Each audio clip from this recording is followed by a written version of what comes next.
नैषधीय चरितम के प्रथम सर्ग के इस पार्ट में आपका हार्दिक स्वागत है।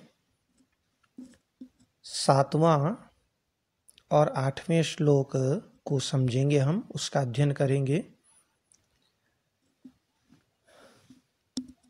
अथ अस्य प्रभावम दर्शयति। अथ इसके बाद अस्य प्रभावम दर्शयति। अस्य कस्य नलस्य, नल का प्रभावम दर्शयति, प्रभाव दिखा रहे हैं, उसका कितना प्रभाव था ये बता रहे हैं। प्रिय विद्यार्थियों, राजा नल कृत युग में उत्पन्न हुए थे। उस कृत युग को सत्य युग भी कहते हैं। 4 युग होते हैं: सतयुग, त्रेता युग, द्वापर युग और अभी जो चल रहा है वो कलयुग। ये 4 युग होते हैं और राजा नल सतयुग में उत्पन्न हुए थे। तो सतयुग में उत्पन्न हुए राजा नल ने धर्म को या पुण्य को 4 चरणों से स्थिर कर दिया था। अतः उस समय सभी व्यक्ति तपस्या में संलग्न थे। सभी व्यक्ति यानी यहाँ तक कि धर्म का विरोधी अधर्म भी एक चरण से पृथ्वी पर निवास करता हुआ बहुत दुर्बल होकर, कृश होकर के तपस्वी बन गया था। सतयुग में धर्म अथवा पुण्य की स्थिति 4 चरणों से होती है: तप, ज्ञान, यज्ञ और दान। सतयुग में ये 4 चरण हुआ करते हैं। वैसे हर एक युग में एक एक की विशेष प्रधानता होती है। तप परम कृतयुगे, कृतयुग में तप की प्रधानता होती है। त्रेतायाम ज्ञानम उच्यते, त्रेता युग में जिसमें राम हुए थे उसमें ज्ञान वो परम कहा जाता है, प्रधान कहा जाता है। द्वापरे यज्ञमेवाहुर, द्वापर में यज्ञ को ही कहा गया है, यज्ञ को ही प्रधान कहा गया है। और जो चौथा चरण जो अभी चल रहा है, चौथा जो युग इस समय चल रहा है, उसमें दानम एकम कलौ युगे, कलयुग में एक दान ही मुख्य होता है, प्रभावशाली हुआ करता है। लेकिन सतयुग में तो धर्म अथवा पुण्य की स्थिति 4 चरणों से थी। तप, ज्ञान, यज्ञ और दान, ये 4 चरण होते हैं। और अधर्म की स्थिति केवल 1 चरण से थी। और वो 1 चरण में भी क्या है, उस चरण की सबसे छोटी उंगली के आधार पर अधर्म को तपस्या करके खड़ा रहना पड़ा था, इसलिए वो बहुत ही दुर्बल हो गया था। ये श्लोक की भूमिका हमने समझ ली। अब इसका अर्थ देखते हैं। पहले श्लोक का वाचन। पदैश्चतुर्भिः सुकृते स्थिरीकृते, कृते मुनाकेन तपः प्रपेदिरे, भुवं यदेकाङ्घ्रिकनिष्ठया स्पृशन्, दधावधर्मोऽपि कृशस्तपस्विताम्। पदैश्चतुर्भिः सुकृते स्थिरीकृते, कृते अमुना केन तपः प्रपेदिरे। अमुना इस नल के द्वारा, अमुना इस नल के द्वारा, अदस शब्द की तृतीया का रूप है अमुना। अमुना अनेन, इस नल के द्वारा, कृते, कृत युग में, क्योंकि उसमें कर्म ही प्रधान था इसलिए उसको कृत युग कहा करते थे। और इसी को हम सतयुग के नाम से भी जानते हैं। तो आप कृते का अर्थ सतयुगे कर सकते हैं। तो अमुना इस नल के द्वारा कृते, कृत युग में, सतयुग में, सुकृते, सुकृत को, धर्म अथवा पुण्य को, चतुर्भी पदैः, पदैश्चतुर्भी, चतुर्भी पदैः, चारों चरणों से, तप, ज्ञान, यज्ञ और दान रूप इन चारों चरणों से स्थिरीकृते, स्थिर कर देने पर,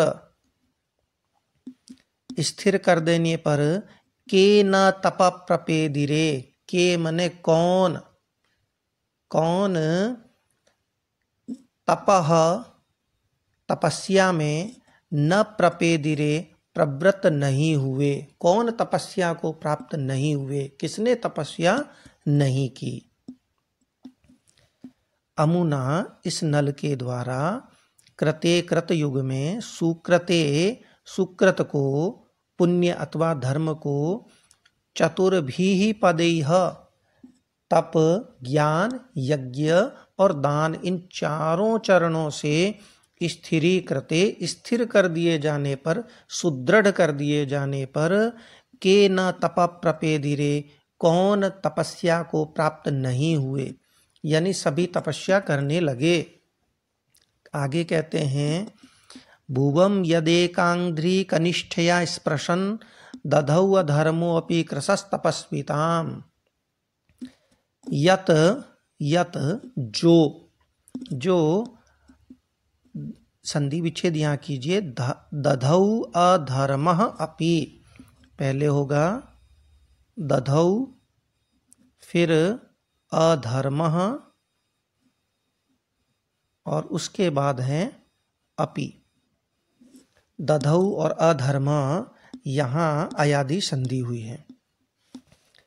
तो यद जो, अधर्मो अपि, अधर्म भी, धर्म का विरोधी अधर्म भी।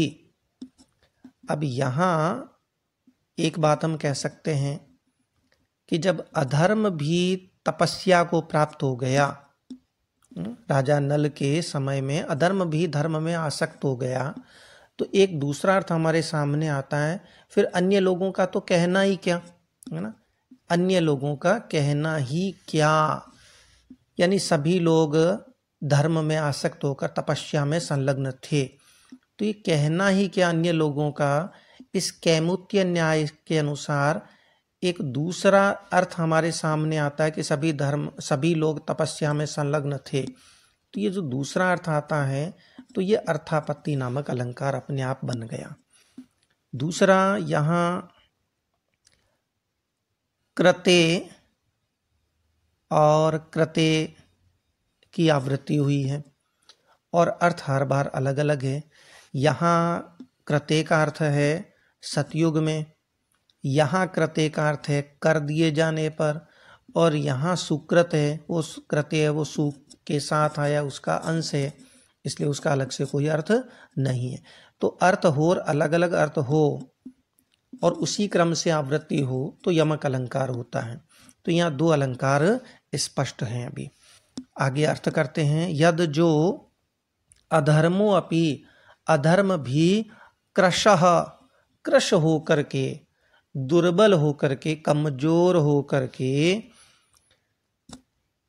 एकांध्री कनिष्ठिया, अधर्म को कहीं जगह नहीं मिल रही थी, अपना अंगुली टिकाने तक की जगह नहीं मिल पा रही थी, इसलिए कहते हैं कि एकांध्री कनिष्ठया, एक अंध्री, अंध्री चरण को कहते हैं, एकांध्री एक चरण की, कनिष्ठिया, कनिष्ठया, कनिष्ठा की तृतीया है कनिष्ठया, कनिष्ठा अंगुली से, सबसे छोटी अंगुली से, एक पैर की सबसे छोटी अंगुली से,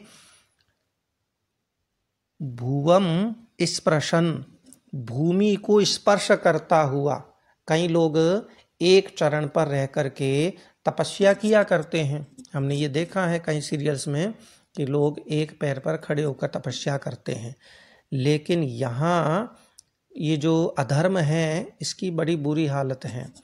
ये एक पैर पर नहीं है, एक पैर की अंगुली पर है और वह अंगुली भी सबसे छोटी, जिसको अपन चिटुली बोलते हैं, कानी अंगुली बोलते हैं, उस सबसे छोटी अंगुली से उस पे खड़ा है और उसी से भुवम स्पृशन, भूमि का स्पर्श करता हुआ तपस्विताम दधौ, तपस्विताम दधौ, तपस्विता को, तपश्चर्या को, दधौ मने धारण किए हुए था।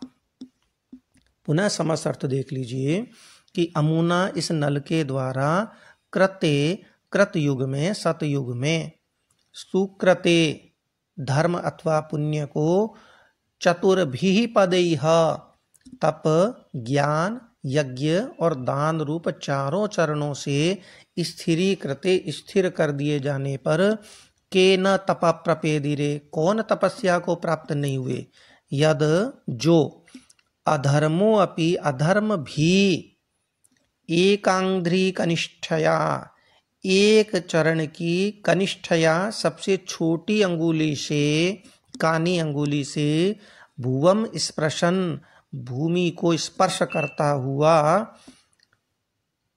और क्रशः दुर्बल होकर के, तपस्विताम दधौ, तपस्विता को, तपश्चर्या को, दधौ मने धारण किए हुए था।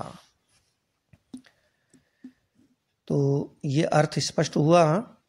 अब इसमें अलंकारों के बारे में देख लेते हैं। दो अलंकार तो आपको पहले ही बता दिए कि कृते पद की आवृत्ति हुई है, इसलिए यमक अलंकार तो है ही। दूसरा अर्थापत्ति अलंकार के बारे में भी आपको बता दिया कि राजा नल के समय में अधर्म भी धर्म में आसक्त हो गया। तो फिर दूसरा अर्थ आता है तो अन्य लोगों का तो कहना ही क्या, यानी सभी तपस्या में संलग्न थे, ये दूसरा अर्थ में अपने आप प्राप्त होता है। तो इस कैमुत्य न्याय के अनुसार इस नवीन अर्थ के निकलने से अर्थापत्ति अलंकार भी हुआ।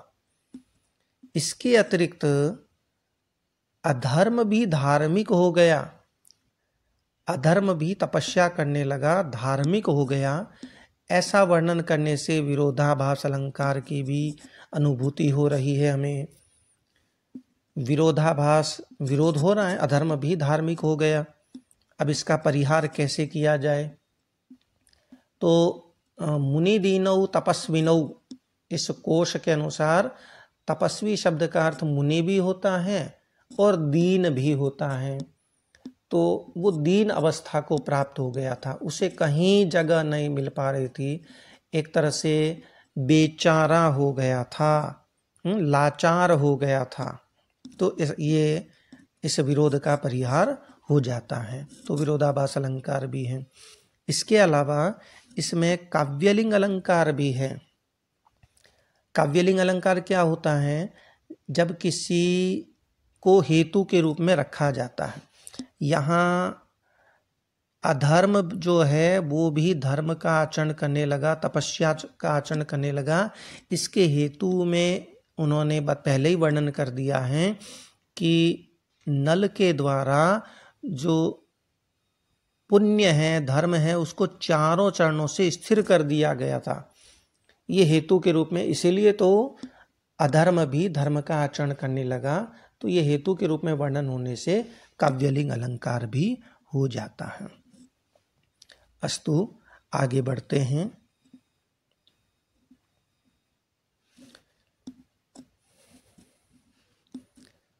अगला श्लोक लेते हैं। अब आगे के जो श्लोक आ रहे हैं, 7 श्लोक, उसमें नल के प्रताप का वर्णन ही है। इस श्लोक में क्या कहा गया है वो देखते हैं। पहले तो अथ अस्य, अब इसका, नल का सप्तभी श्लोकैः, 7 श्लोकों के द्वारा प्रतापम वर्णयति, उसके प्रताप का वर्णन है, उसके वीरता, उसके शौर्य का वर्णन मिलेगा। और जब प्रताप में तो ताप अपने आप मिला हुआ है, उसमें तो एक जलन होगी, अग्नि है, ताप है, तो शत्रुओं को जलना, शत्रुओं का जलना स्वाभाविक होता है। अस्तु, पहले उसकी विजय यात्रा का वर्णन करते हैं। साहित्य में जब भी यात्रा शब्द का वर्णन आता है तो उसका विजय यात्रा से लिया जाता है। दिग्विजय के लिए निकलना, विजय यात्रा करना। और आपको पता है कि ये पहले ही आ चुका है कि उसकी 18 प्रकार की जो विद्याएं हैं, उस नल की जो रसना के अग्रभाग में रहने वाली जो विद्याएं हैं, उन्होंने 18 द्वीपों को जीतने से पृथक जो विजय से प्राप्त हुई, उसको जीतने की इच्छा से उससे प्रतिस्पर्धा करते हुए 18 की संख्या को प्राप्त किया था। ये पहले आ चुका है।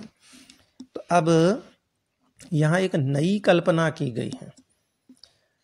प्रिय विद्यार्थियों, चंद्रमा में एक धब्बा है जिसको हम अंक कहते हैं, कलंक कहते हैं, काला धब्बा है। कई लोग कहते हैं वो शश है, खरगोश है, इसलिए चंद्रमा का एक नाम शश जिसके पास है वो शशि है। जैसे धन जिसके पास है वो धनी कहलाता है, शश जिसके पास है वो शशि है। कई लोग ये कहते हैं कि वह शश नहीं है, वो तो मृग है। कई लोग ये कहते हैं कि वहाँ तो कोई बुढ़िया है, वो जो सूत कात रही है, वो कालापन उसी का है। लेकिन हर्ष तो हर्ष ही हैं, उनकी कल्पना की उड़ानें बहुत ऊंची हैं, हम आश्चर्यचकित रह जाते हैं। उन्होंने एक नया वर्णन किया है। क्या वर्णन किया है कि चंद्रमा में जो कलंक है वो ये सब कारण नहीं है। वो ये कहते हैं कि जब राजा नल दिग्विजय के लिए अपनी बड़ी सेना के साथ रवाना हुए, तो सैनिकों का जब प्रयाण हुआ तो सैनिकों के पैरों से जो धूली उड़ती थी, स्वाभाविक रूप से कई लोग एक साथ चलते हैं तो उस समय पक्की सड़क तो नहीं होती थी, जैसे भी सड़क होती थी उससे धूल तो उड़ती थी। तो वो जो धूली उड़ी वह जाकर के सुधाम्बुधि में, क्षीर सागर में गिर गई थी। और जब धूली पानी में गिरती है तो स्वाभाविक है वो कीचड़ बन जाती है। और उसी सुधाम्बुधि का, क्षीर सागर का जब मंथन किया गया तो उसमें 14 रत्न निकले थे। उसमें पारिजात भी था, लक्ष्मी भी थी, ऐरावत हाथी भी था, चंद्रमा भी है, सूरा भी है, हालाहल भी है, 14 रत्न निकले थे। तो चंद्रमा की उत्पत्ति भी क्षीर सागर से मानी गई है। कवि का कहना है कि उत्पन्न होते समय वह कीचड़ चंद्रमा में लग गई थी और वही कीचड़ चंद्रमा में कलंक के रूप में दिखाई देती है। तो देखिए कितना उच्च स्तर का वर्णन है। इस श्लोक को अपन देखते हैं। यदस्य यात्रासु बलोद्धतं रजः स्फुरत् प्रतापानलधूममज्जिम तदेव गत्वा पतितं सुधाम्बुधौ दधाति पंकी भवदंकतां विधौ। अर्थ देखते हैं इसका।